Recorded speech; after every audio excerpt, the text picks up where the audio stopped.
আসসালামু আলাইকুম ওরহমতুল্লাহি ওবারাকাতুহু। পবিত্র মাহে রমজান উপলক্ষে বাইতুল শরফ ইসলামী গবেষণা কেন্দ্র ঢাকা আয়োজিত টকশো অনুষ্ঠান আলোকিত জীবনে আপনাদের স্বাগত জানাচ্ছি। ইতিহাসে পবিত্র মাহে রমজানে সংগঠিত একটি ঐতিহাসিক ঘটনা হচ্ছে বদর যুদ্ধ। বদর যুদ্ধ এতই গুরুত্বপূর্ণ যে পবিত্র কোরআনে সূরা আলে ইমরানে 5টি আয়াত এবং সূরা আনফালে 60খানা, মোট 65 আয়াতে আল্লাহ পাক সুবহানাহু ওয়া তাআলা এই যুদ্ধের আগের, পরের এবং ঘটনা প্রবাহ কি এগুলো সবিস্তারে আলোচনা করেছেন। তাতে বোঝা যায় মুসলমানরা যাতে এই বদর যুদ্ধকে জীবনে ধারণ করতে পারে, বদর যুদ্ধের শিক্ষা এবং প্রেরণা নিয়ে তারা সমাজ রাষ্ট্র পরিচালনা করতে পারে, সেই উদ্দেশ্যে আল্লাহ পাক সুবহানাহু ওয়া তাআলা কোরআন মজিদে এই যুদ্ধ নিয়ে এত বিস্তারিত আলোচনা করেছেন। কিন্তু দুঃখজনক হলেও এই বিষয়গুলো নিয়ে আমাদের সমাজে বা আমাদের পাঠ্য বইতে তেমন কোনো আলোচনা নেই। আমরা এই অনুষ্ঠানে গত কয়েকদিনে বদর যুদ্ধ সম্পর্কে সম্ভবত 3টি আলোচনা পেশ করেছি। একটি বদর যুদ্ধ কেন সংগঠিত হলো, প্রেক্ষাপট কি, পটভূমি কি তা নিয়ে। আরেকটি হলো বদর যুদ্ধের জন্য যে যাত্রা করেছেন মুহাম্মদ নবী সাল্লাল্লাহু আলাইহি ওয়াসাল্লাম, মদিনা থেকে কিভাবে যাত্রা করলেন, কিভাবে সঙ্গী সাথীদের, যোদ্ধাদের তিনি জোগাড় করলেন, সে সম্পর্কে আলোচনা করেছি। আরেকটি ভিডিওতে আমরা আলোচনা করেছি নবীজি সাল্লাল্লাহু আলাইহি ওয়াসাল্লাম বদরের প্রান্তরে কিভাবে সৈন্য মোতায়েন করলেন। আজকে আমরা আলোচনা করব বদর যুদ্ধের রণাঙ্গনের দৃশ্যপটটা, কিভাবে যুদ্ধটা সংগঠিত হলো। এই আলোচনা বিশেষভাবে কোরআন মজিদের আয়াত থেকে তুলে এনেছি। আমরা আয়াত এখানে তেলাওয়াত করব না, শুধু তর্জমাটাই পেশ করব এবং আলোচনাটাও সংক্ষিপ্ত হওয়ার জন্যে আমি একটা আমার পাণ্ডুলিপি থেকে পড়ে আপনাদের শোনাবো, যে পাণ্ডুলিপিটা ইতিমধ্যে পত্র পত্রিকায় প্রকাশিত হয়েছে।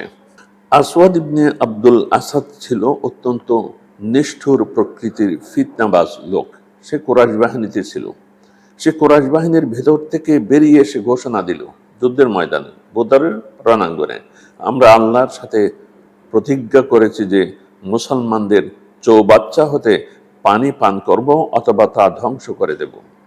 যেই কূপগুলো মুসলমানরা আগেই নিয়ন্ত্রণের মধ্যে নিয়েছিল সেগুলো ধ্বংস করবে, যদি এ পথে নিহত হই, মারা গেলেও এই কাজটা করব। সেটা এই যে কুরাইশ বাহিনীর আসওয়াদ ইবনে আবুল আসাদের সিদ্ধান্ত এবং তার প্রতিজ্ঞা। হামজা ইবনে আব্দুল মুত্তালিব রাদিয়াল্লাহু তাআলা আনহু তার সাথে যুদ্ধ করার জন্য মুসলিম বাহিনী থেকে বের হলেন। হযরতের চাচা হামজা যখন মল্লযুদ্ধে অবতীর্ণ হলেন, তখন হামজা রাদিয়াল্লাহু তাআলা আনহু এক প্রচণ্ড আঘাত হানলেন। তাতে আসওয়াদের এক পা কেটে রান থেকে আলাদা হয়ে গেল। সে হাউজের কাছেই ছিল, চিত হয়ে পড়ে গেল। তখনও সে হাউজের দিকে হেঁচড়ে গড়িয়ে যাওয়ার চেষ্টা করছিল, যাতে তার শপথ পূরণ করতে পারে। দেখেন কাফেররা তাদের প্রতিজ্ঞা পালনের জন্য কিরকম জেদি ছিল। হযরত হামজা রাদিয়াল্লাহু তাআলা আনহু তার পশ্চাৎধাবন করেন এবং তাকে হত্যা করেন। এরপর কুরাইশ বাহিনীর মাঝ থেকে উতবা ইবনে রাবিয়া, তার ভাই সাইবা ইবনে রাবিয়া ও ছেলে ওয়ালিদ ইবনে উতবা সহ বেরিয়ে এসে মল্লযুদ্ধের জন্য প্রতিপক্ষ আহ্বান করল। মল্লযুদ্ধের জন্য যুদ্ধের যে নীতি ছিল, প্রথমে এই 3জন বেরিয়ে এসে কাফেরদের পক্ষ থেকে, কুরাইশদের পক্ষ থেকে মাঠে বলল যে আমাদের প্রতিদ্বন্দ্বীকে আসো। মুসলিম বাহিনীর মাঝ থেকে আনসারদের 3জন, হারেস পুত্র আউফ ও মুআওয়াজ এবং আব্দুল্লাহ ইবনে রাওয়াহা বেরিয়ে সামনে গেলেন যুদ্ধ করার জন্য। ওরা জিজ্ঞেস করলো, ওই কাফেররা, তোমরা কে? তারা বললেন, আমরা আনসার সম্প্রদায়ের লোক, মদিনার লোক। তারা বলল, তোমাদের সাথে আমাদের কোনো কাজ নেই। তারা এটা সমপক্ষই মনে করলো না। এরপর কুরাইশ মুখপাত্র চিৎকার দিয়ে বলেন, হে মুহাম্মদ, আমাদের সাথে যুদ্ধের জন্য আমাদের গোত্রের, আমাদের সমমর্যাদার লোক পাঠাও। হযরত আপন চাচা হামজা ইবনে আব্দুল মুত্তালিব, আলী ইবনে আবি তালিব ও ওবাইদ ইবনে হারিসকে রাদিয়াল্লাহু তাআলা আনহুম ওই তিনজনের সাথে যুদ্ধের জন্য পাঠালেন। তারা ওদের কাছে পৌঁছলে জিজ্ঞেস করলো, তোমরা কারা? প্রত্যেকে নিজের পরিচয় দেওয়ার পর শুনে বলল, হ্যাঁ, আমাদের সম্মানিত সমকক্ষ বটে, এখন তোমাদের সাথে যুদ্ধ করা যাবে। নিচু মানের লোকদের সাথে আমরা যুদ্ধ করতে পারি না। উবাইদ ইবনে হারিস অপর দুজনের চাইতে বয়স্ক ছিলেন। তিনি উতবার সাথে মল্লযুদ্ধে অবতীর্ণ হলেন। হামজা সাইবার সাথে আর আলী ওয়ালিদ ইবনে উতবার সাথে যুদ্ধ করলেন। হামজা ও আলী তাদের প্রতিদ্বন্দ্বীকে একটু অবকাশ দিলেন না, তাদের হত্যা করলেন। আর ওবাইদা ও উতবা উভয়ে পরস্পরকে এমন প্রচন্ড আঘাত করল যে উভয়ে মাটিতে পড়ে গেল। কোনো দিকে যাওয়ার শক্তি তাদের ছিল না।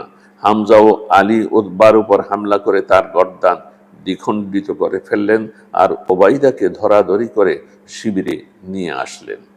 তাহলে কাফেরদের তিনজনকে হত্যা করা হলো, আর মুসলমান যে তিনজন গিয়েছিলেন একজন আহত হলেন, কিন্তু ওই আহত ব্যক্তিকেও আর দুজন হযরত হামজা এবং আলী ধরে মুসলমানদের শিবিরে নিয়ে আসলেন।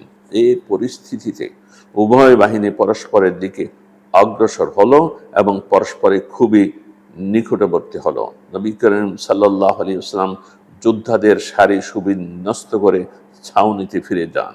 তিনি নিজে এবং আবু বকর সিদ্দিক সেই ছাউনিতে ছিলেন, আগের থেকে ছিলেন, তাদের সাথে আর কেউ ছিলেন না। রসুল সাল্লাল্লাহু আলাইহি ওয়াসাল্লাম মোনাজাত করতে থাকেন যাতে আল্লাহ তাআলা তার ওয়াদাকৃত সাহায্য ও বিজয় দান করেন। তিনি মোনাজাতে একথাও আরজ করেন যে, পারওয়ারদিগার, যদি মুসলমানদের এ দলটি আজ নিশ্চিহ্ন হয়ে যায় তাহলে তোমার ইবাদত করার আর কেউ থাকবে না। আবু বকর রাদিয়াল্লাহু তাআলা আনহু তখন বলছিলেন, ইয়া রাসূলুল্লাহ, আল্লাহ তাআলা আপনার দোয়া ও মুনাজাত কবুল করেছেন, তিনি তার ওয়াদা পূরণ করবেন। এ অবস্থায় রাসূল পাক সাল্লাল্লাহু আলাইহি ওয়াসাল্লাম একটু তন্দ্রাচ্ছন্ন হয়ে আবার জাগ্রত হন এবং বলেন, হে আবু বকর, সুসংবাদ নাও যে তোমার জন্য আল্লাহর সাহায্য এসে গেছে। এই তো জিবরাইল তার ঘোড়ার লাগাম ধরে টানছেন এবং ঘোড়ার দাঁতের উপর ধুলোবালির ছাপ দেখা যাচ্ছে। সুবহানাল্লাহ। ইবনে ইসহাক বলেন, এ সময় হযরত ওমর ইবনে খাত্তাবের গোলাম মেহজা তার উপর একটি তীর বিদ্ধ হয় ও তিনি শহীদ হন। বদর যুদ্ধে তিনি ছিলেন মুসলমানদের পক্ষে প্রথম শহীদ। এরপর হাউজের কাছে পানি পানরত অবস্থায় বনি আদি বিন নাজ্জার গোত্রের হারেসা ইবনে সুরাকার গলায় একটি তীর বিদ্ধ হয় এবং তিনিও শহীদ হন। অতঃপর রাসূল পাক সাল্লাল্লাহু আলাইহি ওয়াসাল্লাম ছাউনি হতে বেরিয়ে আসেন এবং মুসলমানদের অনুপ্রাণিত করেন। তিনি বলেন, সেই সত্তার শপথ করে বলছি যার হাতে মুহাম্মদের প্রাণ, আজ যে কেউ ধৈর্য ও অবিচলতার সাথে দুশমনের উপর হামলা করবে এবং যুদ্ধ থেকে পিছটান দেবে না, সে যদি নিহত হয় তাহলে আল্লাহ তাকে বেহেশতে দাখিল করবেন। বনি সালমা গোত্রের উমাইর ইবনে হুমাম তখন হাতের মুঠোয় খেজুর নিয়ে খাচ্ছিলেন। তিনি রাসূল পাকের মুখের বাণী শোনা মাত্র বলে উঠলেন, বাহ বাহ, আমারও বেহেশতের মাঝে ব্যবধান শুধু এটুকুই যে ওই দলটি আমাকে হত্যা করবে।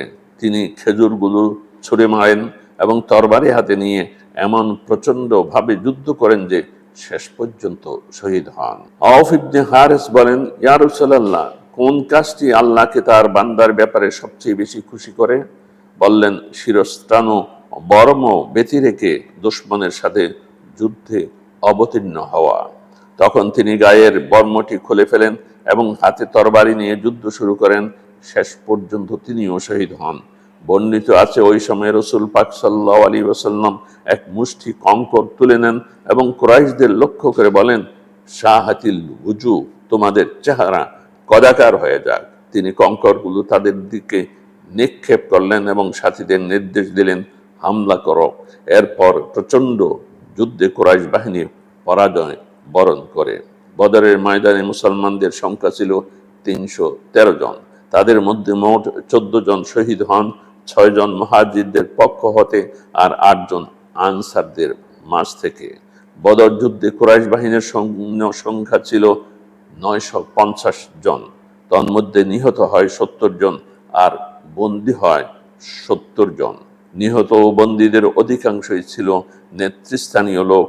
আল্লাহ পাক তাদেরকে পরাজিত, লাঞ্ছিত, অপমানিত ও রাসূলুল্লাহ সাল্লাল্লাহু আলাইহি ওয়াসাল্লামকে সম্মানিত করেন। আশা করি বদর যুদ্ধ নিয়ে আমাদের সমাজে নতুন করে আলোচনা শুরু হবে, যেটা আমরা ভুলে গিয়েছিলাম। সেই ভুলে যাওয়া জিনিসটা আমরা পুনরায় জাগ্রত করার, স্মরণ করার, আলোচনায় নিয়ে আসার চেষ্টা করব। আজ এখানে শেষ করছি।